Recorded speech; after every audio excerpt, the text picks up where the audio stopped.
Nunca pensei que as palavras mais dolorosas da minha vida eu escutaria na ceia de Natal, na mesa que eu mesmo ajudei a comprar, de boca do meu próprio filho, depois de 62 anos lutando para dar o melhor para ele.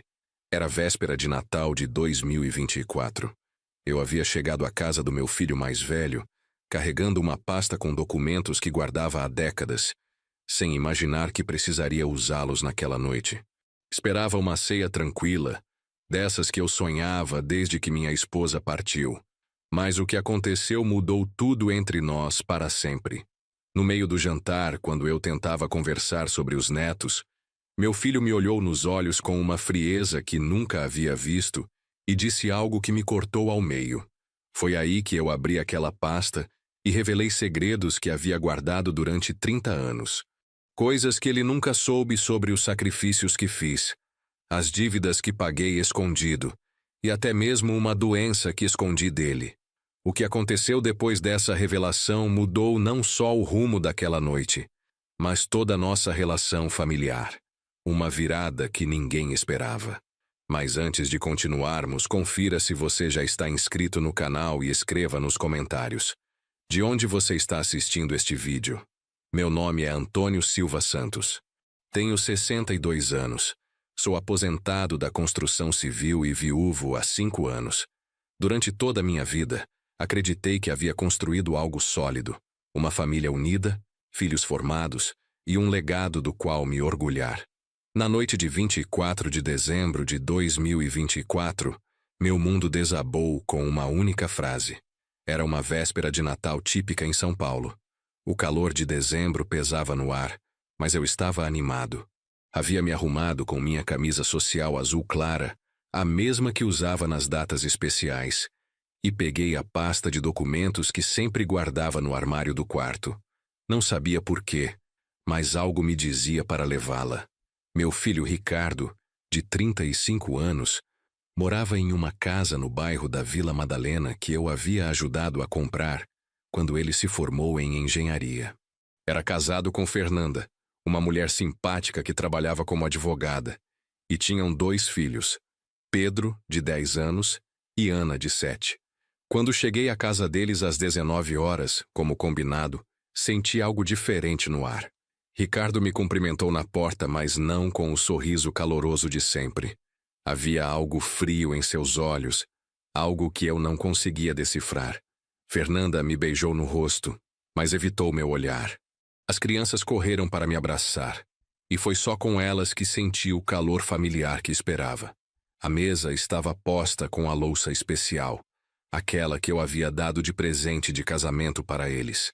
O peru assado perfumava a casa, e Fernanda havia preparado a farofa que eu tanto gostava.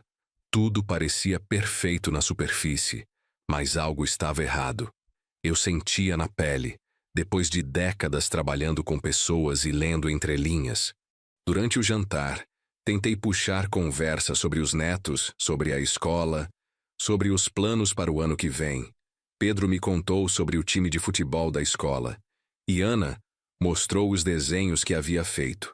Mas Ricardo permanecia calado, mexendo a comida no prato sem muito apetite. Fernanda respondia às minhas perguntas de forma educada, mas forçada. Eu havia levado presentes para todos. Uma bicicleta nova para Pedro, um kit de desenho para Ana, um perfume importado para Fernanda e uma camisa de time para Ricardo. Eles agradeceram, mas sem o entusiasmo de outros anos. Era como se estivessem cumprindo um protocolo social, não celebrando em família. Quando estávamos no meio da ceia, eu comentei sobre como estava feliz de estar ali com eles, de ver os netos crescendo, de poder participar daquele momento especial. Foi aí que Ricardo largou o garfo no prato com um ruído metálico que ecoou por toda a sala de jantar. Ricardo me olhou diretamente nos olhos, com uma expressão que jamais havia visto em seu rosto. Era frieza misturada com algo que parecia ressentimento acumulado. O silêncio na mesa ficou pesado. Pedro e Ana pararam de comer, sentindo a tensão no ar. Fernanda baixou o olhar para o prato. Pai, disse Ricardo com uma voz controlada, mas carregada de algo que me fez gelar por dentro. Você está aqui porque é sua casa, não porque é bem-vindo. O mundo parou ao meu redor. Senti como se tivesse levado um soco no estômago. As palavras ecoaram na minha mente, tentando encontrar algum sentido, alguma explicação que fizesse aquilo não doer tanto quanto doía. Como assim, filho? Consegui murmurar, achando que havia escutado errado, que meus ouvidos de 62 anos haviam me pregado uma peça. Você ouviu direito, respondeu ele sem pestanejar.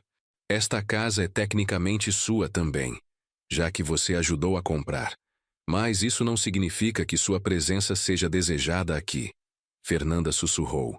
Ricardo. Com um tom de reprovação, mas ele levantou a mão, interrompendo-a. Pedro e Ana nos olhavam assustados, sem entender o que estava acontecendo. Eu senti meu peito apertar, como se o ar tivesse ficado mais pesado. Tentei processar aquelas palavras. Este era o mesmo menino que corria para meus braços quando eu chegava do trabalho. O mesmo que me chamava de herói quando o ajudava com a lição de casa. O mesmo que chorou no meu ombro quando sua mãe morreu. Como era possível que esse mesmo homem estivesse me dizendo que eu não era bem-vindo na casa que ajudei a construir? Ricardo, não fale assim com seu pai. Interveio Fernanda com a voz trêmula. Mas ele continuou implacável. Não, Fernanda. É hora de as coisas ficarem claras. Papai precisa entender que não pode mais aparecer aqui sempre que quer, intrometendo-se na nossa vida, dando palpites sobre como educar meus filhos, sobre como eu deveria administrar meu dinheiro. Minha mente começou a trabalhar rapidamente. Palpites sobre como educar os netos, intromissões. Eu sempre tentei ajudar, oferecer a experiência de quem já havia criado 3 filhos. Nunca pensei que isso fosse visto como intromissão. Do que você está falando, filho? Perguntei, tentando manter a calma, embora por dentro sentisse que o chão estava se movendo sob meus pés. Você sabe muito bem do que estou falando, replicou Ricardo. Toda vez que vem aqui, tem alguma sugestão sobre nossa vida. Como se nós não fôssemos capazes de cuidar de nossa própria família. A acusação me atingiu como um raio. Durante todos esses anos, eu pensava que estava sendo um avô presente, um pai cuidadoso. Oferecia conselhos porque queria ajudar, porque tinha experiência. Nunca imaginei que isso pudesse ser interpretado como falta de confiança neles. Filho, se alguma vez pareceu que eu estava interferindo, não era essa minha intenção. Eu só queria ajudar, compartilhar o que aprendi ao longo da vida. Ajudar? Ricardo riu amargamente. Como quando você disse que Pedro estava muito mimado, ou quando sugeriu que Fernanda deveria ficar mais tempo em casa com as crianças, ou quando questionou nossa decisão de colocar Ana em aulas de balé. Cada exemplo que ele citava me acertava como uma pedrada. Eu me lembrava dessas conversas, mas na minha memória eram diálogos normais entre família. Eu realmente havia dito essas coisas, mas sempre pensando no bem-estar dos meus netos. Ricardo, disse Fernanda suavemente, talvez possamos conversar sobre isso de outra forma. Não, Fernanda. Já conversamos sobre isso em casa várias vezes. Decidimos que era hora de estabelecer limites. Estabelecer limites. Aquelas palavras me cortaram mais fundo que a primeira frase. Eles haviam conversado sobre mim, decidido que eu era um problema em suas vidas. Olhei ao redor da mesa. Pedro brincava nervoso com o guardanapo. Ana tinha os olhos cheios de lágrimas, sem entender por que o vovô e o papai estavam brigando na ceia de Natal. Fernanda mordia o lábio inferior, claramente desconfortável com a situação, mas não contradizendo o marido. Vocês conversaram sobre mim. Disse mais para mim mesmo do que para eles. Decidiram que eu sou um estorvo. Não é isso, papai. Ricardo suspirou. É que você precisa entender que temos nossa própria vida. Não precisamos que você resolva nossos problemas ou nos diga como viver. Resolver problemas? Repeti, sentindo uma mistura de dor e indignação começando a crescer no meu peito. Que problemas eu resolvi sem ser pedido? Ricardo hesitou por um momento, como se não esperasse que eu questionasse diretamente. Bem, como quando você pagou a prestação do carro do mês passado sem nos consultar. Ou quando você apareceu aqui com aquele dinheiro para a escola das crianças. Aquelas atitudes que eu havia feito pensando em ajudar, em aliviar as preocupações financeiras deles, estavam sendo vistas como intromissão. Eu havia percebido que Ricardo estava preocupado com algumas contas e naturalmente ofereci ajuda. Era isso que família fazia, não era? Você está reclamando porque eu quis ajudar vocês financeiramente? Não é sobre o dinheiro, pai. Ricardo respondeu, mas sua voz soava menos firme. É sobre você assumir que precisamos da sua ajuda sem nem perguntar se queremos.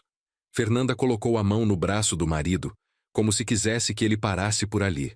Mas eu senti que precisávamos chegar ao fundo daquela conversa. Não podia deixar as coisas pela metade. Então você está dizendo que quando eu vejo minha família passando dificuldades, eu deveria ficar de braços cruzados? Você deveria perguntar se queremos ajuda antes de assumir que precisamos, respondeu Ricardo. E se eu tivesse perguntado, você teria aceito? O silêncio que se seguiu foi revelador. Ricardo desviou o olhar, e eu soube que a resposta era não. Ele não teria aceito ajuda, mesmo precisando. O orgulho dele não permitiria. E eu, conhecendo meu filho, sabia disso. Por isso agia diretamente para não colocá-lo na situação constrangedora de ter que pedir. Mas, pelo visto, minha tentativa de preservar o orgulho dele havia sido interpretada como desrespeito à sua autonomia. Era um dilema sem solução. Ajudar e ser acusado de intrometido, ou não ajudar e ver a família enfrentar dificuldades desnecessárias. Entendo, disse finalmente, sentindo um peso enorme no peito. Então prefere que eu fique longe. Não disse isso. Ricardo respondeu, mas sem muita convicção. Só disse que você precisa respeitar nossos limites. E quais são esses limites? Ricardo e Fernanda trocaram olhares.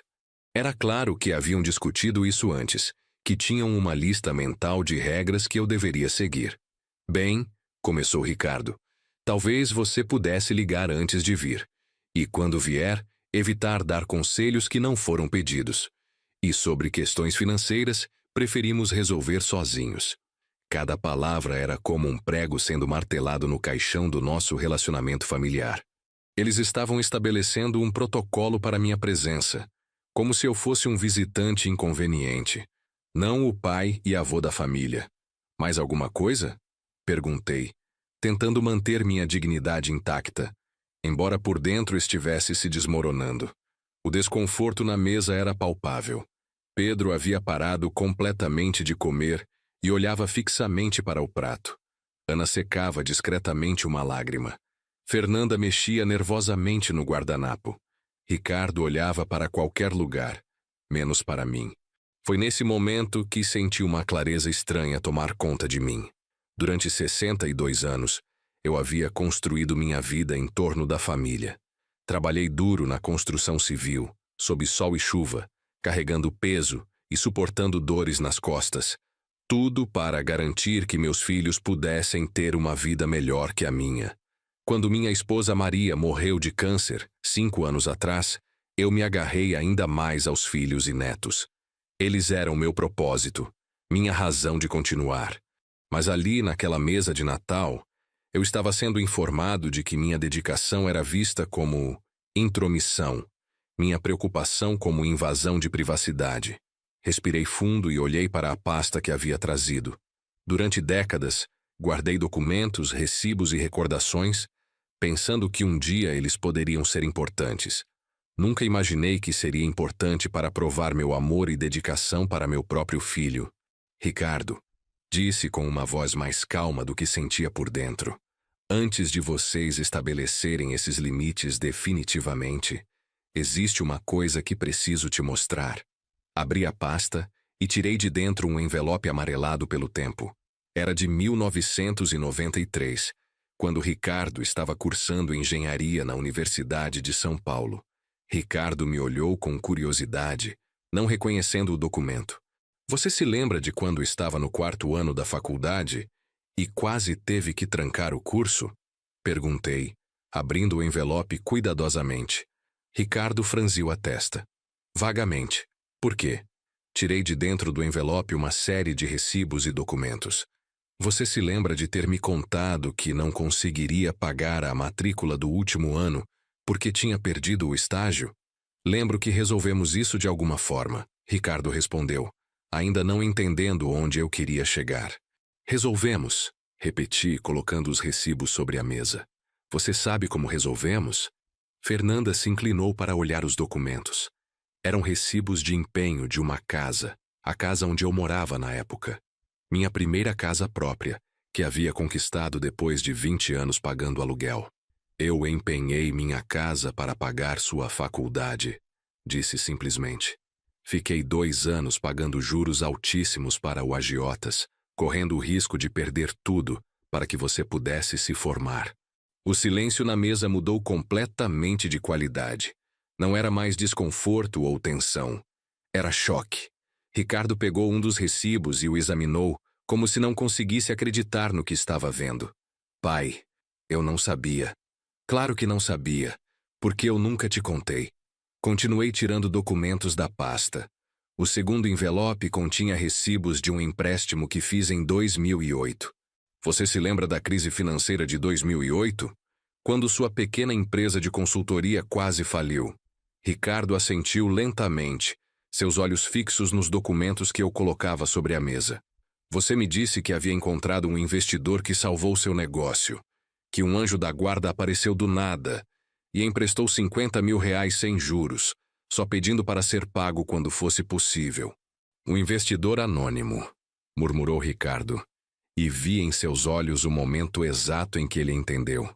Era eu, confirmei. Peguei um empréstimo no banco usando minha aposentadoria como garantia.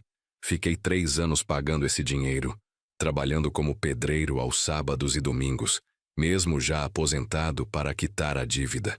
Fernanda cobriu a boca com a mão. Pedro e Ana nos olhavam sem entender completamente, mas sentindo a gravidade do momento. Ricardo estava pálido, olhando os documentos como se fossem objetos de outro planeta. Por que você nunca me contou? Perguntou com a voz embargada. Porque você é meu filho, respondi simplesmente. E porque eu sabia que se soubesse, ficaria se sentindo culpado pelo resto da vida. Abri o terceiro envelope. Dentro havia exames médicos, receitas e relatórios de médicos. Ricardo olhou para os papéis sem entender imediatamente o que eram. Você se lembra de 2019, quando sua mãe estava internada com câncer? O rosto de Ricardo se contraiu de dor. Aquele havia sido um dos períodos mais difíceis de nossas vidas. Maria havia lutado contra a doença por 2 anos antes de partir. Lembro, respondeu com dificuldade. Você se lembra de como eu estava sempre forte, sempre otimista, sempre cuidando de tudo para que você pudesse se concentrar no trabalho e não perder clientes? Lembro. Você foi incrível naquela época. Mostrei os exames médicos. Eu estava com câncer de próstata ao mesmo tempo que sua mãe estava doente. O impacto dessa revelação foi físico. Ricardo cambaleou na cadeira como se tivesse levado um soco. Fernanda soltou um grito abafado. Até as crianças entenderam que era algo muito sério. Descobri no início de 2019, mas não contei para ninguém. Não podia adicionar mais esse peso na situação da sua mãe. Então tratei escondido. Ia para as sessões de quimioterapia de madrugada antes de ir para o hospital cuidar da Maria. Pai, como você conseguiu esconder isso? Ricardo perguntou, com lágrimas começando a escorrer pelo rosto. Você estava tão preocupado com sua mãe, com o trabalho, com manter a família funcionando, que não notou quando eu emagreci 15 quilos em 3 meses. Eu dizia que era o estresse. Mostrei os relatórios médicos. Tive sorte. Descobrimos cedo, o tratamento deu certo. Estou curado há 4 anos. Mas durante todo aquele período, enquanto você me via como o pilar de força da família, eu estava enfrentando minha própria batalha contra a morte. A mesa estava completamente silenciosa agora. Pedro havia começado a chorar baixinho, mesmo sem entender completamente. Ana saiu da cadeira e veio me abraçar, seu instinto infantil reconhecendo que o vovô precisava de carinho naquele momento. Por que está me contando isso agora? Ricardo perguntou, limpando as lágrimas do rosto. Por que você disse que eu me intrometo na vida de vocês? que apareço sempre querendo resolver problemas que não foram pedidos para resolver. E eu preciso que você entenda que essa é minha natureza. É quem eu sou. Peguei mais um envelope, menor que os outros. Tem mais uma coisa que você precisa saber. O último envelope continha uma carta escrita à mão, com a letra de minha esposa Maria. Ricardo reconheceu a caligrafia imediatamente e seu rosto se desfez em emoção. Sua mãe escreveu isso para você alguns dias antes de morrer. Ela me pediu para entregar quando eu achasse que fosse o momento certo. Ricardo pegou a carta com as mãos trêmulas. Posso ler agora? Pode ler em voz alta, disse. Acho que todos aqui precisam escutar. Com a voz embargada, Ricardo começou a ler. Meu querido filho Ricardo, se você está lendo esta carta, é porque seu pai achou que era necessário você saber algumas coisas. Primeiro, quero que saiba que você é a maior fonte de orgulho da minha vida. Ver você se formar, construir uma família, se tornar um homem de bem, foi o maior presente que a vida me deu. Ricardo pausou, tentando controlar a emoção. Fernanda havia se levantado e estava agora ao lado do marido, com a mão em seu ombro. Continue, murmurei suavemente. Segundo, Ricardo continuou lendo. Quero que você entenda seu pai. Ele é um homem que expressa amor através de ações, não de palavras. Cada sacrifício que ele fez, cada vez que trabalhou além do necessário, cada vez que se preocupou com vocês, foi sua forma de dizer, eu te amo. Ele pode não ser o homem mais eloquente do mundo, mas é o mais dedicado que conheci. A voz de Ricardo estava cada vez mais embargada, mas ele continuou. Terceiro, quando eu não estiver mais aqui, seu pai vai precisar de vocês mais do que nunca. Não porque ele será incapaz de cuidar de si mesmo, mas porque vocês são o propósito de vida dele. Por favor, não vejam o cuidado dele como intromissão. Vejam como amor. Ricardo parou completamente, incapaz de continuar. Suas lágrimas caíam sobre o papel. Fernanda tomou a carta delicadamente e continuou lendo. Quarto, seu pai nunca vai admitir que precisa de vocês. Ele vai sempre querer ser o forte, o provedor, o que resolve tudo. Mas, por favor, incluam ele na vida de vocês. Deixem ele ser avô. Deixem ele ser pai. Não por obrigação, mas por amor. Fernanda continuou com a voz também embargada. E por último, meu filho, quando você tiver momentos difíceis com seu pai, lembre-se de uma coisa. Tudo o que ele fez na vida foi pensando em você e seus irmãos. Cada decisão difícil, cada sacrifício, cada momento que ele escolheu trabalhar em vez de descansar, foi para dar para vocês o que ele nunca teve. A carta terminava assim: cuidem um do outro. A família é tudo o que realmente importa no final. Com todo o meu amor, mamãe. O silêncio que se seguiu foi profundo e respeitoso. Ricardo dobrou a carta cuidadosamente, como se fosse o objeto mais precioso do mundo. Ana ainda estava agarrada em mim, e Pedro havia se aproximado também. Pai, Ricardo disse finalmente, eu não sabia de nada disso. E não precisava saber, respondi. Eu nunca contei essas coisas para vocês se sentirem culpados ou em dívida comigo. Contei hoje porque você precisa entender que quando eu me intrometo, como você disse, é porque é minha natureza cuidar de vocês. Não consigo ver vocês com problemas e ficar de braços cruzados. Ricardo se levantou da cadeira e veio em minha direção. Por um momento pensei que ele fosse me abraçar, mas ele parou na minha frente olhando diretamente nos meus olhos. Pai, você pode me perdoar? A pergunta me pegou desprevenido. Perdoar o quê, filho? Por ter sido um ingrato. Por não ter reconhecido tudo o que você fez. Por ter dito aquelas coisas terríveis no Natal. Levantei-me também e coloquei as mãos nos ombros dele. Ricardo, você não tem nada a se perdoar.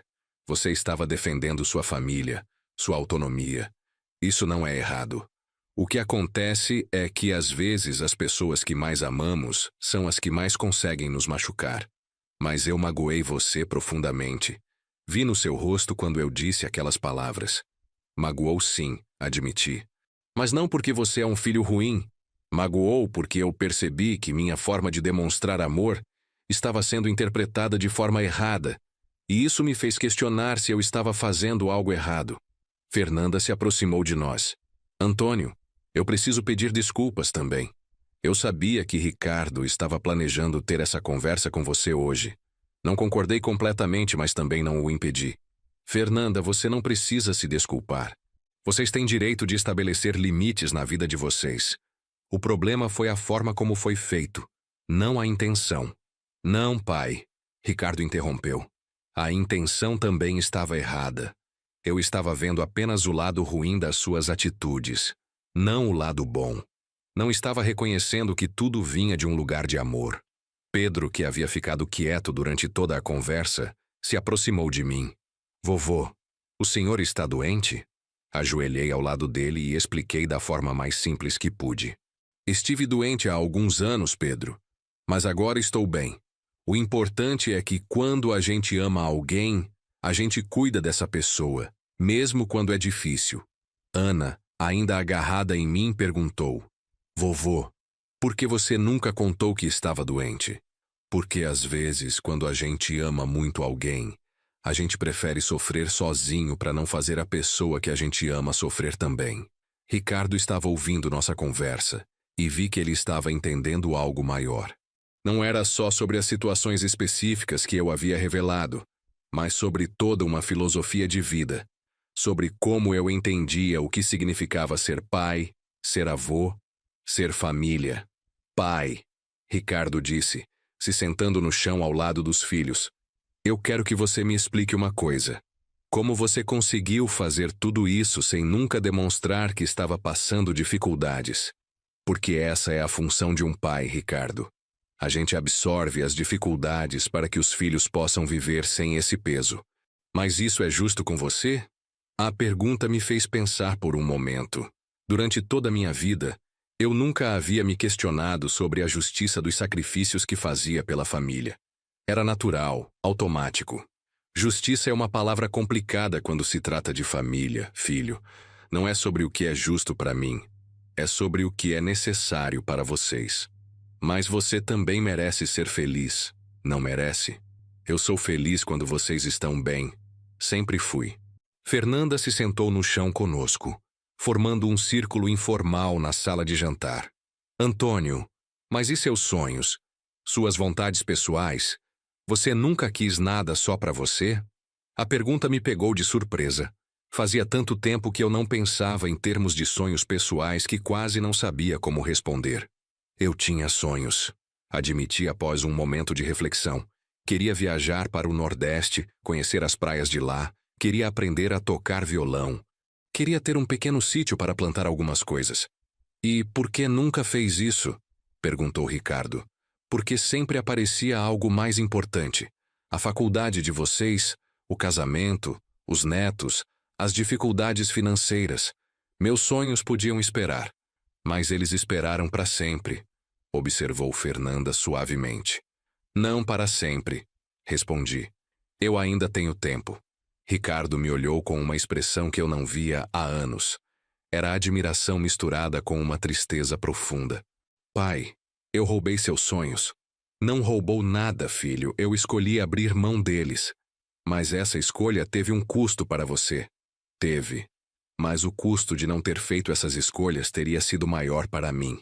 Ana, que estava ouvindo a conversa com a atenção séria que só as crianças conseguem ter, perguntou: Vovô, agora você pode realizar seus sonhos?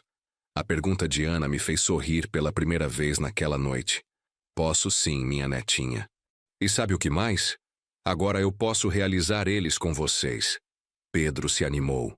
Podemos ir para o Nordeste nas férias? Podem sim, respondi olhando para Ricardo. Se o papai de vocês deixar. Ricardo estava com os olhos cheios de lágrimas novamente. Pai, claro que podemos. E sabe o que mais? Eu quero ajudar você a realizar todos esses sonhos que você deixou de lado. Ricardo, você não precisa fazer isso por culpa.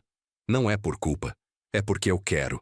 Porque agora eu entendo que cuidar um do outro é o que família faz. Fernanda se levantou e foi buscar algo na cozinha. Voltou com uma garrafa de vinho e copos. Acho que precisamos fazer um brinde. Fernanda serviu o vinho para os adultos e suco para as crianças. Suas mãos tremiam ligeiramente enquanto derramava o líquido nos copos, ainda processando tudo o que havia ouvido naquela noite. Um brinde a quê? Perguntou Ricardo, pegando seu copo. A família de verdade, respondi sem hesitar. A família que não esconde as dificuldades, mas também não esconde o amor. Levantamos nossos copos, inclusive Pedro e Ana com seus copos de suco. Era um momento solene, diferente de qualquer brinde que já havíamos feito. Havia peso naquele momento, como se estivéssemos selando um novo pacto familiar. A família, dissemos juntos. Depois de beber, Ricardo voltou a se sentar e me olhou com uma expressão pensativa. Pai, eu tenho uma pergunta que pode ser difícil de responder. Pode fazer? Durante todos esses anos, você alguma vez se arrependeu dos sacrifícios que fez? A pergunta me fez refletir profundamente. Era uma questão que eu nunca havia me permitido considerar totalmente, porque arrependimento parecia uma traição aos próprios princípios que guiavam minha vida. Arrependimento é uma palavra complicada. Comecei lentamente. Eu nunca me arrependi de ter escolhido vocês em primeiro lugar. Mas algumas vezes me perguntei como seria minha vida se tivesse feito algumas escolhas diferentes. Como assim? Insistiu Ricardo. Por exemplo, quando eu tinha 40 anos, recebi uma proposta para trabalhar em uma construtora em Brasília. O salário era muito melhor, tinha plano de saúde excelente, possibilidades de crescimento. Mas significaria mudar toda a família, tirar vocês da escola, deixar seus amigos. E o que aconteceu? Eu recusei. Pensei que a estabilidade de vocês era mais importante que minha progressão profissional. Às vezes me pergunto como seria nossa vida se eu tivesse aceito aquela proposta. Fernanda se inclinou para a frente. Você se arrepende de não ter aceito? Não me arrependo da decisão, mas reconheço que ela teve consequências. Se tivesse aceito, provavelmente teria uma aposentadoria melhor hoje. Talvez tivesse conseguido pagar a faculdade do Ricardo sem precisar empenhar a casa. Mas nós poderíamos não ter nos dado tão bem em Brasília, observou Ricardo. Eu tinha meus amigos aqui, minha escola. Exato. É por isso que não me arrependo. Na época, com as informações que eu tinha, tomei a melhor decisão possível pensando no bem-estar da família. Pedro, que estava acompanhando a conversa com interesse, perguntou: Vovô, o que é mais importante, ter mais dinheiro ou ficar perto da família? A pergunta do meu neto me fez sorrir. Aquela inocência infantil às vezes tocava no cerne das questões mais complexas da vida adulta. Pedro, essa é uma pergunta muito inteligente. E sabe qual é a resposta? Ele balançou a cabeça esperando. É que o dinheiro só é importante quando a gente não tem o suficiente para cuidar da família. Depois que a gente tem o necessário, ficar perto de quem a gente ama é muito mais importante. Então o vovô fez a escolha certa? Fiz sim, meu neto. Ana, não querendo ficar de fora da conversa, perguntou: Vovô, o senhor ainda quer aprender a tocar violão? Quero sim, netinha. Eu posso ensinar o senhor. Estou aprendendo na escola de música. Todos riram, e percebi como aquele momento estava sendo curativo. Não apenas por causa das revelações e pedidos de desculpas, mas por causa dessa conexão genuína que estava emergindo entre nós. Seria uma honra aprender com você, Ana. Respondi. Ricardo estava observando a interação entre mim e os filhos dele com uma expressão que não via há muito tempo. Era ternura misturada com gratidão. Pai, ele disse suavemente, eu quero propor uma coisa. Que tipo de proposta? Perguntei curioso. Que tal se a gente estabelecesse uma nova tradição familiar? Em vez de você vir aqui só em datas especiais, que tal se tivéssemos um dia da semana que fosse só nosso? Um dia em que a gente pudesse se reunir, conversar, fazer atividades juntos. A proposta me pegou de surpresa. Algumas horas antes, Ricardo estava estabelecendo limites para minha presença em suas vidas. Agora, estava propondo mais tempo juntos. Você tem certeza disso? Perguntei. Não quero que se sinta obrigado por causa do que conversamos hoje. Pai, eu não estou propondo por obrigação. Estou propondo porque hoje eu percebi que desperdicei muito tempo sendo orgulhoso demais para admitir que queria meu pai por perto. Fernanda assentiu. Eu apoio a ideia. Acho que seria bom para as crianças terem mais tempo com o avô. E para nós adultos também, acrescentou Ricardo. Eu percebi hoje que há muito da sua experiência de vida que eu nunca conheci. Quero conhecer mais. Pedro bateu palmas. Pode ser aos sábados? A gente pode fazer pipoca e assistir filme. Ou jogar futebol no quintal, sugeriu Ana. Ver meus netos tão entusiasmados com a ideia de passarmos mais tempo juntos aqueceu meu coração de uma forma que eu não sentia há muito tempo. Então está decidido, disse Ricardo. Sábados serão nosso dia oficial de família. Mas tem uma condição, acrescentei, e todos me olharam com curiosidade. Se em algum momento vocês precisarem do sábado para outras coisas, me avisem sem problema. Não quero que se sintam presos a essa tradição. Pai, Ricardo riu. Você não entendeu ainda. Nós queremos isso. Não é uma obrigação, é um desejo. Fernanda se levantou e começou a recolher os documentos que eu havia espalhado sobre a mesa. Antônio, você quer que eu guarde essas coisas para você? Na verdade, disse, eu gostaria de deixar esses documentos com vocês. Por quê? Porque agora vocês conhecem a história completa. Esses papéis fazem parte da história da nossa família. Acho que devem ficar aqui para que as crianças possam conhecer essa história quando crescerem. Ricardo pegou a carta da mãe dele da mesa. Principalmente esta. Eu quero reler várias vezes. Sua mãe sempre foi mais sábia que eu. Observei. Ela sabia que um dia precisaríamos dessa conversa. Por que ela não falou essas coisas diretamente para mim quando estava viva? Porque às vezes as verdades mais importantes só podem ser ouvidas no momento certo. Se ela tivesse te dito essas coisas quando estava doente, você poderia ter interpretado como despedida dramática. E agora? Agora você pode ouvir como conselhos de uma mãe sábia para um filho que ela amava muito. Pedro, que estava folheando alguns dos documentos, obviamente sem entender completamente o que significavam, perguntou: Vovô, por que os adultos fazem as coisas tão complicadas? Como assim, Pedro? Por que não falam logo o que estão sentindo? Por que guardam segredos? A pergunta me fez rir, mas também me fez pensar. Sabe, Pedro, você tem razão. Às vezes os adultos complicam as coisas porque acham que estão protegendo as pessoas que amam, mas às vezes acabam criando mais problemas. Então é melhor sempre falar a verdade? É melhor sempre falar a verdade com amor, corrigi. A verdade sem amor pode machucar. O amor sem verdade pode enganar. Os dois juntos são o melhor caminho. Ana assentiu gravemente. Como o vovô fez hoje. Exato, netinha. Ricardo estava ouvindo nossa conversa com atenção. Pai, essa é uma lição que eu preciso aprender melhor. Hoje eu falei minha verdade, mas sem amor. Foi por isso que doeu tanto. E eu guardei minha verdade por tanto tempo que quase a perdi completamente. Respondi. Os dois erramos, filho. O importante é que aprendemos. Fernanda, que havia terminado de organizar os documentos, voltou a se sentar conosco. Posso fazer uma sugestão para nossa nova tradição de sábado? Claro, disse Ricardo. Que tal se cada sábado um de nós contasse uma história da família? Antônio deve ter muitas histórias que não conhecemos. Que tipo de histórias? Perguntou Pedro. Histórias de quando seu pai era criança, de como ele e sua avó se conheceram, dos primeiros anos de casamento, das travessuras que vocês faziam quando eram pequenos. Ricardo pareceu interessado.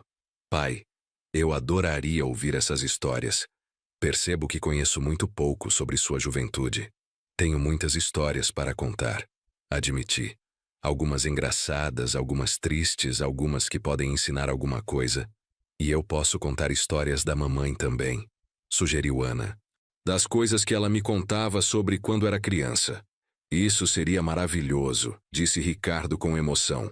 Seria uma forma de manter a memória da vovó viva para vocês. Pedro se animou.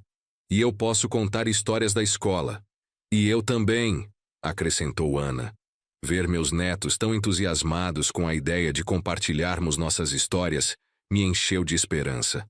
Talvez conseguíssemos construir o tipo de relacionamento familiar que eu sempre havia desejado, mas nunca soube como criar.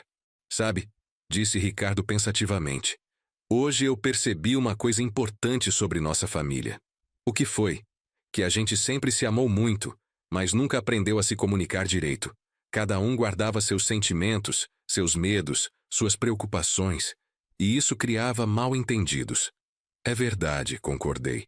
Eu sempre achei que demonstrar amor era fazer coisas pelos outros, resolver problemas, dar apoio financeiro. Nunca pensei que também precisava falar sobre o que estava fazendo e por quê.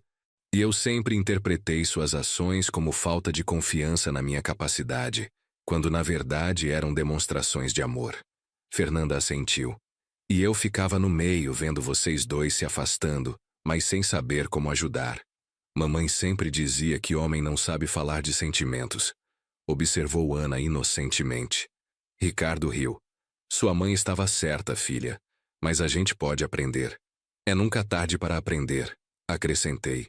Aos 62 anos estou descobrindo que ainda tenho muito para aprender sobre ser pai e avô. Pedro se levantou e veio me dar um abraço. Vovô, eu acho que o senhor já é um avô muito bom. E um pai muito bom também, disse Ricardo, se levantando para nos abraçar também. Fernanda e Ana se juntaram ao abraço, formando um grupo familiar apertado na sala de jantar. Era um abraço diferente de qualquer outro que havíamos compartilhado. Havia uma honestidade emocional ali que nunca havia existido antes. Quando nos separamos, havia lágrimas nos olhos de todos, mas eram lágrimas de alívio e reconciliação, não de dor. Pai, disse Ricardo, eu tenho um pedido a fazer. Diga. Quero que você me ensine sobre o trabalho na construção civil.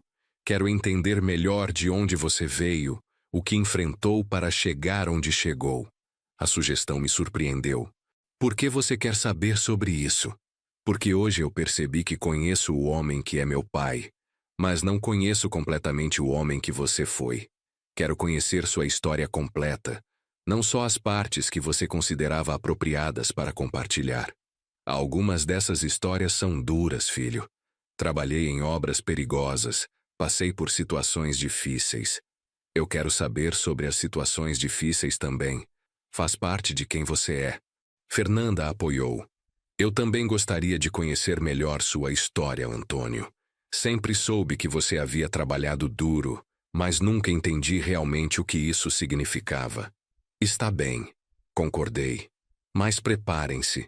Não foi uma vida fácil. Comecei a trabalhar aos 12 anos ajudando meu pai, que também era pedreiro. Naquela época não havia as leis de segurança que existem hoje. 12 anos? Exclamou Pedro. Eu tenho 10. Em 2 anos já posso trabalhar? Ricardo riu. Não, Pedro. Hoje em dia as crianças não podem trabalhar. Elas têm que estudar e brincar. Exato. Confirmei. Hoje vocês têm uma infância que eu não tive. E foi justamente para garantir isso que trabalhei tanto. Conte mais, pediu Ana. Bem, minha primeira obra foi um prédio de apartamentos na Zona Norte. Eu carregava tijolos, misturava massa, fazia os serviços mais simples. Ganhava muito pouco, mas cada centavo era importante para ajudar em casa. O vovô tinha irmãos? Perguntou Pedro. Tinha 5 irmãos e 2 irmãs. Éramos 9 filhos no total. Meu pai ganhava pouco, então todos os filhos homens começaram a trabalhar cedo para ajudar na renda familiar. E suas irmãs? Naquela época, as mulheres não trabalhavam fora de casa. Elas ajudavam minha mãe com os afazeres domésticos e cuidavam dos irmãos menores. Ricardo estava ouvindo com fascínio. Pai, como você conseguiu estudar trabalhando desde os 12 anos? Estudei à noite. Quando terminava o trabalho na obra, corria para a escola. Muitas vezes chegava atrasado, sujo de cimento, com as mãos machucadas. Alguns professores reclamavam, outros entendiam a situação. E foi difícil conciliar trabalho e estudo. Muito difícil. Teve épocas em que pensei em desistir. Estava sempre cansado, às vezes dormia na carteira durante as aulas. Mas minha mãe sempre dizia: Antônio, estudo é a única coisa que ninguém pode tirar de você. Fernanda se emocionou. Sua mãe era sábia. Ela mal sabia ler e escrever, mas entendia o valor da educação. Por isso eu sempre fiz questão de que vocês estudassem sem se preocupar com dinheiro. Pai, disse Ricardo com a voz embargada. Agora eu entendo por que você ficava tão orgulhoso quando eu trazia boas notas da escola. Cada nota boa sua era uma vitória para mim. Era a prova de que meus sacrifícios estavam valendo a pena. Pedro levantou a mão como se estivesse na escola. Vovô, o senhor tem saudade daquele tempo? Saudade das pessoas, sim. Saudade das dificuldades, não. Mas foram aquelas dificuldades que me ensinaram a valorizar tudo o que conquistei depois. E quando o senhor conheceu a vovó? Um sorriso nostálgico se espalhou pelo meu rosto ao lembrar de Maria. Conheci sua avó quando tinha 22 anos. Eu estava trabalhando na reforma de uma padaria no bairro dela. E foi amor à primeira vista? Perguntou Ana romanticamente. Para mim foi. Ela era a moça mais bonita que eu já tinha visto. Cabelos castanhos compridos, olhos verdes, sorriso que iluminava qualquer ambiente. E para ela, riu Fernanda. Para ela, eu era só o pedreiro sujo que sempre passava em frente à casa dela no horário do almoço. Todos riram e continuei. Levei 3 meses para juntar coragem de falar com ela. Todo dia eu passava por lá e a cumprimentava. Ela respondia educadamente, mas nada mais. Como você conseguiu chamar-se a atenção dela? Perguntou Ricardo. Um dia estava chovendo muito forte e eu vi ela na parada de ônibus sem guarda-chuva. Ofereci a minha capa de chuva e insisti para que ela aceitasse, mesmo sabendo que eu chegaria em casa encharcado. E funcionou? No dia seguinte ela apareceu na obra para devolver minha capa. Tinha lavado e passado. Foi aí que conseguimos conversar de verdade pela primeira vez. Pedro bateu palmas. Que romântico! Sua avó sempre dizia que foi minha gentileza que conquistou ela, não minha aparência. Ri. Quanto tempo vocês namoraram? Perguntou Fernanda. 2 anos. Naquela época, namoro era coisa séria. Eu tinha que pedir permissão para o pai dela para visitá-la aos domingos. Ficávamos conversando na sala, sempre com a família por perto. E quando decidiram casar? Quando eu consegui um emprego melhor, como encarregado de obras. O salário era suficiente para sustentar uma família. Naquela época, homem só casava quando tinha condições de sustentar a esposa.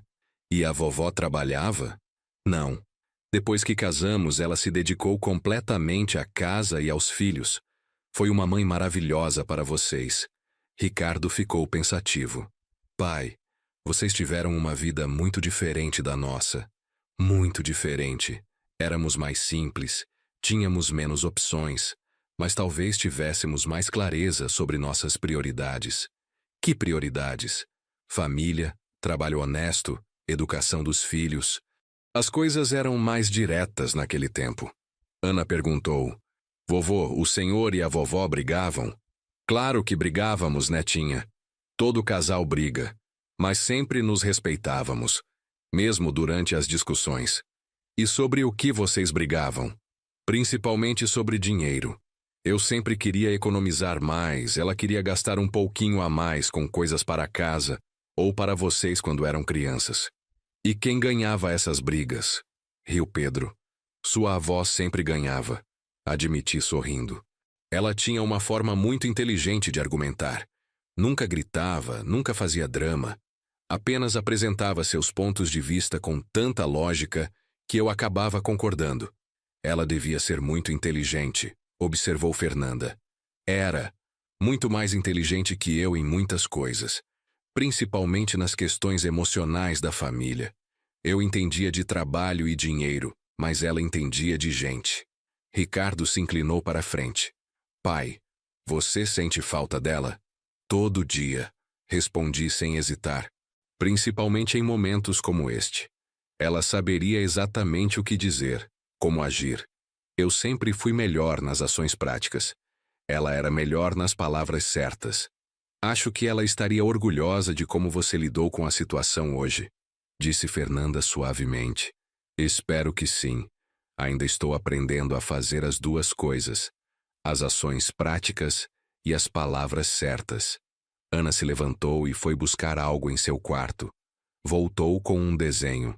Vovô, eu fiz isso na escola semana passada. Era um desenho da nossa família. Eu, Ricardo, Fernanda, Pedro e Ana. Mas no céu havia uma figura feminina com asas. É a vovó, explicou Ana. A professora disse que as pessoas que a gente ama continuam cuidando da gente mesmo depois que vão para o céu. O desenho me emocionou profundamente. Maria estava ali, representada com todo o amor inocente de uma criança de 7 anos. Está lindo, Ana. Posso ficar com ele? Claro, fiz para o senhor. Ricardo estava olhando o desenho por cima do meu ombro. Sabe, pai, às vezes sinto como se ela ainda estivesse aqui orientando a gente. Está, disse com convicção.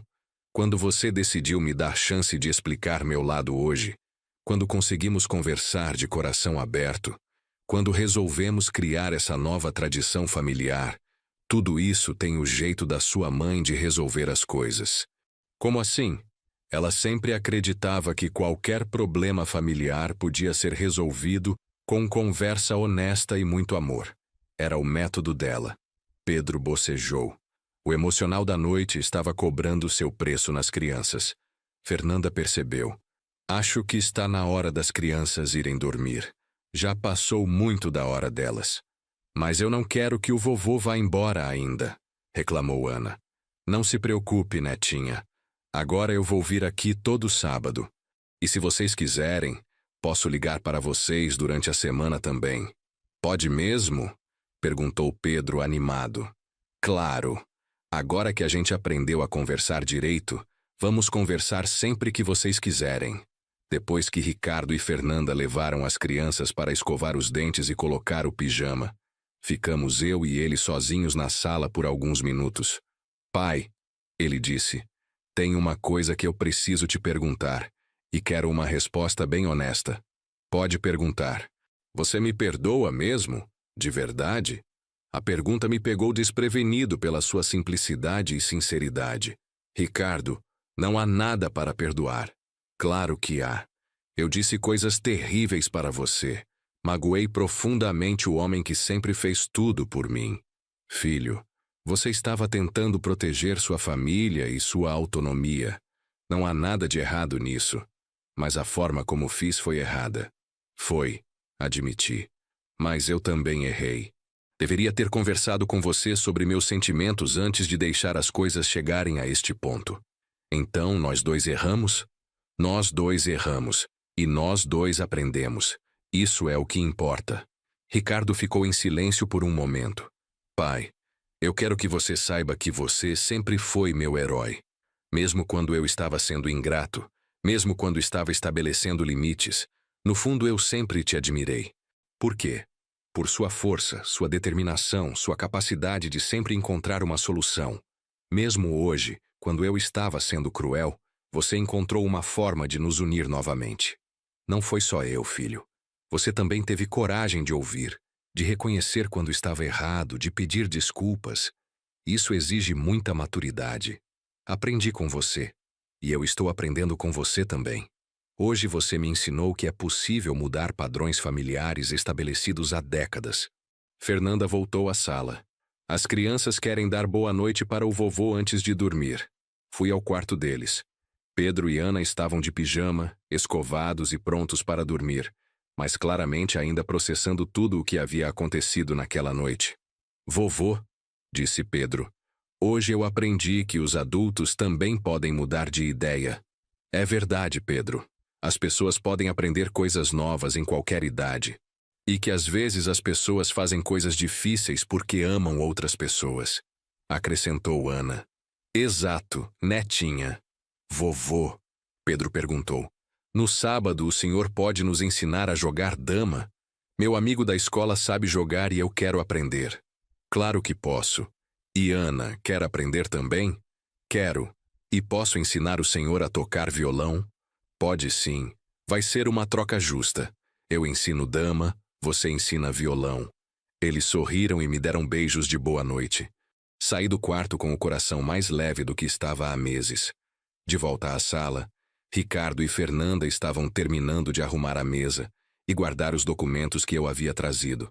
Pai, disse Ricardo, antes de você ir embora, quero propor mais uma coisa. O que é? Que tal se amanhã nós fôssemos visitar o túmulo da mamãe juntos? Faz tempo que não vamos lá, e depois de tudo o que conversamos hoje, acho que seria apropriado. A sugestão me tocou profundamente. Desde que Maria havia morrido, eu visitava seu túmulo sozinho toda semana. Ricardo ia ocasionalmente, mas nunca havíamos ido juntos regularmente. Seria ótimo, respondi. Ela ficaria feliz em saber que nos reconciliamos. E podemos levar flores. As rosas vermelhas que ela gostava, sugeriu Fernanda. Boa ideia. E podemos contar para ela sobre nossa nova tradição de sábados. Pai, disse Ricardo suavemente, posso fazer uma confissão? Claro. Eu parei de visitar o túmulo dela regularmente porque ficava muito triste. Mas agora percebo que a tristeza era porque eu sentia que havia decepcionado ela de alguma forma. Por que você se sentia assim? Porque sabia que ela queria que nossa família fosse unida, e eu sentia que estava falhando nisso. Ricardo, sua mãe nunca se decepcionaria com você. Ela te amava incondicionalmente. Eu sei disso racionalmente. Mas emocionalmente, sempre me senti como se não estivesse sendo o filho que ela queria que eu fosse. E que filho ela queria que você fosse? Um filho que cuidasse do pai dela, que mantivesse a família unida, que fosse grato pelos sacrifícios que vocês fizeram. E você não é tudo isso? Ricardo refletiu por um momento. Hoje eu percebi que sou sim, apenas não estava demonstrando da forma certa. Fernanda se aproximou de nós. Antônio, posso fazer uma observação? Claro.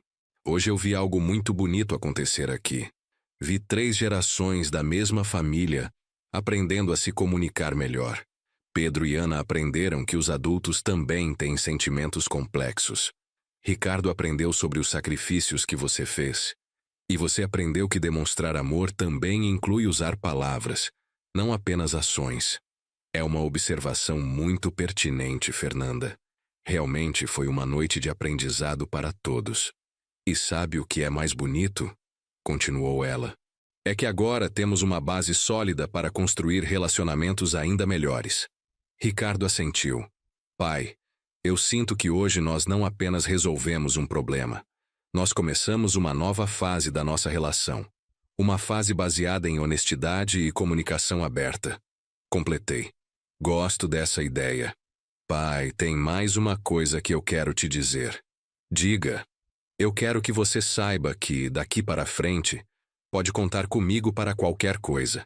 Se precisar de ajuda, se quiser conversar, se tiver algum problema, eu quero estar presente. Da mesma forma que você sempre esteve presente para mim, acrescentou.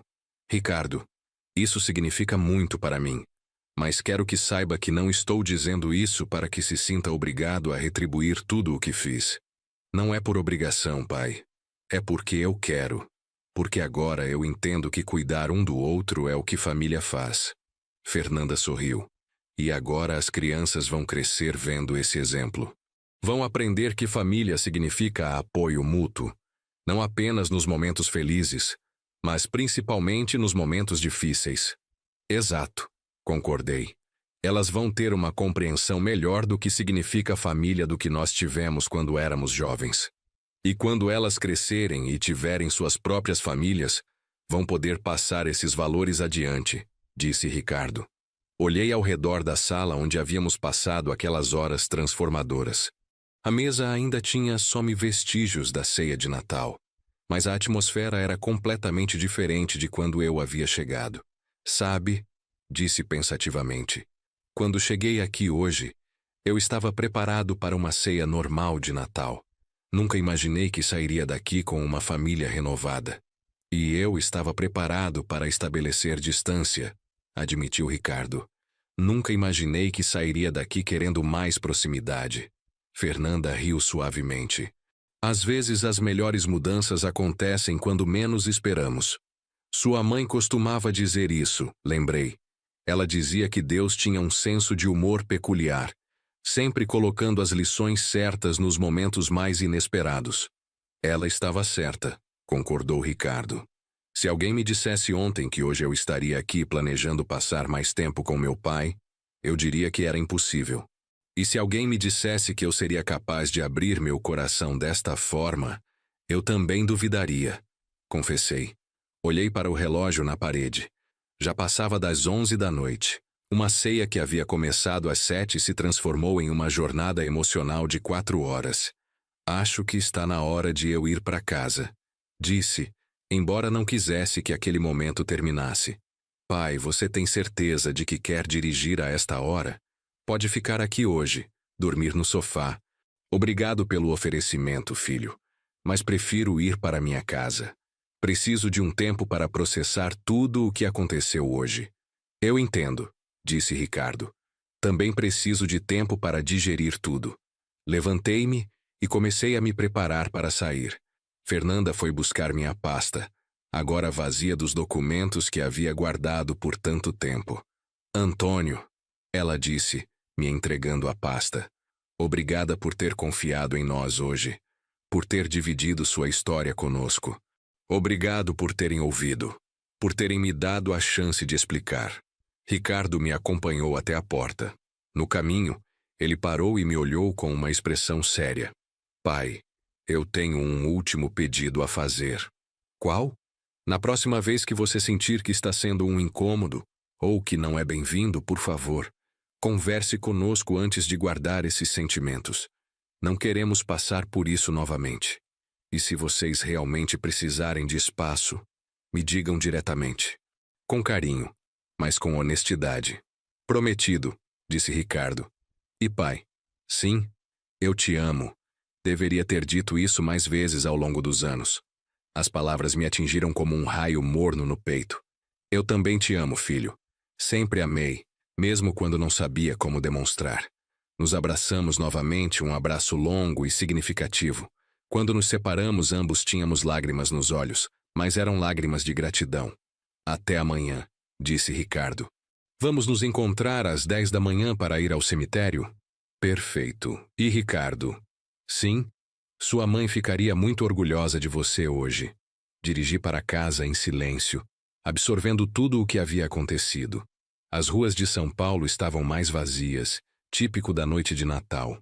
As decorações natalinas nas casas criavam um ambiente festivo que finalmente combinava com meu estado de espírito. Ao chegar em casa, sentei-me na varanda com um copo de água e olhei para as estrelas. A noite estava clara e conseguia ver mais estrelas do que o normal na cidade grande. Maria, disse em voz baixa, como se ela pudesse me ouvir. Você estava certa sobre tudo. Sobre Ricardo precisar ouvir essas histórias no momento certo. Sobre a família ser capaz de se curar através da conversa honesta. Uma brisa suave balançou as folhas da mangueira no meu quintal. Escolhi interpretar como um sinal de aprovação dela. Entrei em casa e fui direto para o quarto. Na cômoda, havia uma foto de Maria que eu olhava toda noite antes de dormir. Peguei a foto e a trouxe para a sala. Obrigado, disse para a foto, por ter me ensinado que amor verdadeiro às vezes precisa de palavras, não apenas ações. Sentei-me na poltrona onde costumava assistir televisão e refleti sobre a transformação que havia acontecido naquela noite. Em algumas horas, um relacionamento que parecia estar se deteriorando havia se tornado mais forte do que nunca. Pensei nos meus netos, em como eles haviam absorvido toda aquela lição sobre família e comunicação. Pedro e Ana cresceriam sabendo que os adultos também enfrentam dificuldades, mas que essas dificuldades podem ser superadas com honestidade e amor. Não consegui dormir imediatamente. Minha mente estava muito ativa, processando todas as emoções e revelações da noite. Levantei-me e fui até o escritório, onde guardava algumas coisas de Maria. Abri uma gaveta e tirei um diário que ela mantinha. Nunca havia lido, respeitando sua privacidade mesmo depois de sua morte. Mas naquela noite senti que ela não se importaria. Folheei até encontrar entradas dos últimos meses de sua vida. Uma entrada de outubro de 2019 chamou minha atenção. Antônio está mais magro e pálido. Ele diz que é preocupação comigo, mas conheço meu marido há mais de 30 anos. Há algo mais. Ele está escondendo alguma coisa para não me preocupar. Espero que seja algo que possa ser resolvido. Meu coração não suportaria deixar este mundo sabendo que ele está sofrendo sozinho. Lágrimas escorreram pelo meu rosto. Mesmo doente, ela estava preocupada comigo. Mesmo enfrentando sua própria batalha contra a morte, ela percebia que eu também estava lutando. Continuei lendo. Havia várias entradas onde ela expressava preocupação comigo e com Ricardo. Ricardo está trabalhando demais, tentando manter tudo normal enquanto eu estou doente. Antônio está tentando ser forte para todos nós. Às vezes sinto que somos 3 pessoas afundando, cada uma tentando salvar as outras 2. Conversei com Ricardo hoje sobre seu pai. Ele admitiu que às vezes se sente sufocado pela preocupação constante de Antônio. Expliquei que essa é a forma do pai demonstrar amor. Espero que um dia ele entenda. A última entrada que encontrei foi escrita apenas uma semana antes de ela morrer. Escrevi uma carta para Ricardo que pedi para Antônio entregar quando achar apropriado. Sei que depois que eu partir, eles vão precisar um do outro mais do que nunca. Mas também sei que são 2 homens orgulhosos que não sabem como expressar vulnerabilidade. A carta é minha tentativa de ajudá-los a se encontrarem quando eu não estiver mais aqui para fazer a mediação. Antônio vai sofrer muito com minha partida. Ele construiu sua vida inteira em torno da família. Sem mim, ele vai se agarrar ainda mais aos filhos e netos. Ricardo pode interpretar isso como invasão, quando na verdade é apenas um homem perdido tentando encontrar seu lugar no mundo. Espero que eles encontrem uma forma de se comunicarem melhor. Espero que Ricardo entenda que os sacrifícios de seu pai sempre vieram de um lugar de amor imenso. E espero que Antônio aprenda que demonstrar amor também significa dar espaço para os filhos cometerem seus próprios erros. Fechei o diário com cuidado.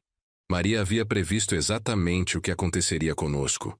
Ela sabia que teríamos dificuldades, mas também acreditava que conseguiríamos superá-las. Voltei para o quarto e finalmente consegui dormir, com a sensação de que Maria estava de alguma forma orquestrando nossa reconciliação desde onde quer que estivesse. No dia seguinte, acordei mais cedo que o normal. O sol de dezembro já estava forte às 7 da manhã. Tomei banho, me barbeei com cuidado e escolhi uma roupa especial para visitar Maria. Às 10 horas em ponto, Ricardo tocou a campainha de casa.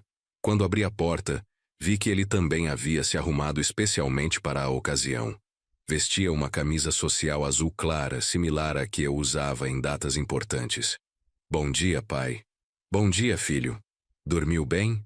Melhor do que esperava, considerando tudo o que aconteceu ontem. E você? Também. Na verdade, dormi melhor do que dormia há meses. No carro, durante o caminho para o cemitério, Ricardo me contou que havia passado parte da manhã conversando com Fernanda e as crianças sobre a noite anterior. Pedro perguntou se agora você vai morar com a gente. Riu Ricardo. Expliquei que você tem sua própria casa, mas que vamos nos ver muito mais. E Ana? Ana desenhou uma nova versão da família. Agora somos todos maiores e estamos todos sorrindo. Disse que é porque agora todo mundo se gosta de verdade. Crianças têm uma forma muito pura de ver as coisas. Observei. Tem mesmo. Às vezes penso que nós adultos complicamos muito as coisas simples. Chegamos ao cemitério e compramos um buquê de rosas vermelhas, como havíamos combinado. O túmulo de Maria estava bem cuidado. Eu vinha todas as semanas para limpá-lo e trocar as flores. Colocamos as rosas frescas no vaso e ficamos alguns minutos em silêncio, cada um com seus pensamentos e memórias. Mãe, Ricardo disse em voz baixa, ontem o papai me mostrou sua carta. Quero que saiba que entendi a mensagem. Continuei onde Ricardo havia parado. Maria. Nossa família encontrou o caminho de volta. Levou 5 anos depois da sua partida, mas conseguimos. E agora vamos criar novas tradições. Acrescentou Ricardo. Os sábados vão ser especiais. Pedro e Ana vão crescer conhecendo melhor a história da família. Ficamos mais alguns minutos em silêncio contemplativo. Havia algo profundamente restaurador em estar ali juntos, honrando a memória de Maria e celebrando nossa reconciliação. Pai, disse Ricardo quando estávamos voltando para o carro, posso fazer uma confissão? Claro. Eu sempre senti que estava competindo com a memória da mamãe pelo seu amor. Como se você a amasse mais do que amava a nós, filhos. A confissão me pegou completamente desprevenido. Ricardo, por que você sentia isso? Porque depois que ela morreu, você falava dela com tanto amor, tanta saudade, que às vezes parecia que nós nunca conseguiríamos ser tão importantes para você quanto ela foi. Parei de caminhar e me virei para olhá-lo diretamente. Filho, o amor que sinto por sua mãe e o amor que sinto por vocês são completamente diferentes. Não há competição. Como assim? O amor conjugal é uma coisa. O amor de pai é outra completamente diferente. Um não diminui o outro. Eles coexistem e se fortalecem mutuamente. Nunca havia pensado nisso dessa forma. Sua mãe me ensinou a ser um homem melhor, e isso me fez ser um pai melhor. O amor que sinto por ela me deu mais capacidade de amar vocês, não menos. Ricardo processou minhas palavras enquanto caminhávamos. Isso explica muita coisa, disse finalmente. Como assim? Às vezes eu tinha a impressão de que você nos via através do filtro dela. Como se estivesse pensando, o que Maria faria nesta situação? Em vez de pensar, o que eu quero fazer? É uma observação muito perspicaz. Admiti. Talvez eu realmente tenha feito isso às vezes. Quando ela morreu, perdi não apenas minha esposa, mas também minha principal conselheira para questões familiares. E acabou se sentindo perdido. Exato. Ela sempre soube como lidar com situações delicadas. Eu sabia trabalhar, prover, resolver problemas práticos. Mas ela sabia como conversar, como mediar conflitos, como fazer todos se sentirem ouvidos. E quando ela não estava mais aqui, você tentou fazer as duas coisas: ser o provedor prático e ser o mediador emocional.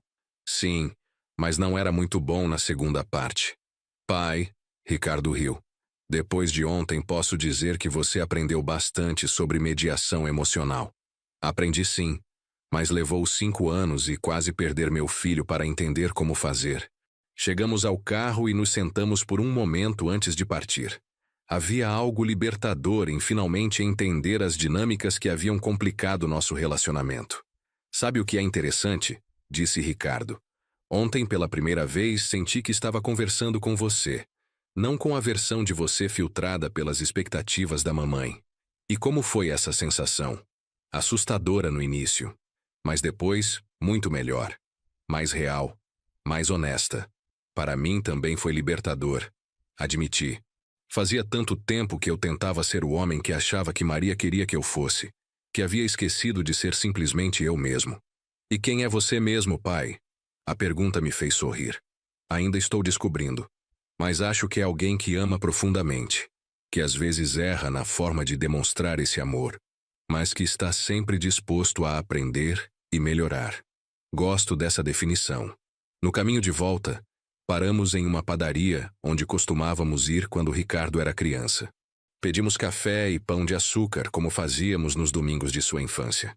Pai, disse Ricardo mordendo o pão, tenho uma última coisa a dizer sobre ontem. Diga.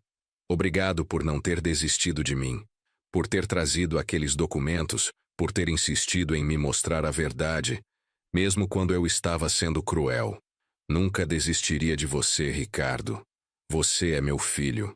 E obrigado por ter me ensinado, mesmo sem saber, que amor verdadeiro às vezes significa lutar pelas pessoas que amamos, mesmo quando elas nos rejeitam. Onde aprendeu isso? Vendo você cuidar da mamãe durante a doença. Vendo você cuidar de nós durante todos esses anos. Ontem, quando trouxe aqueles documentos, você estava lutando por nossa família novamente. Terminamos nosso café em um silêncio confortável.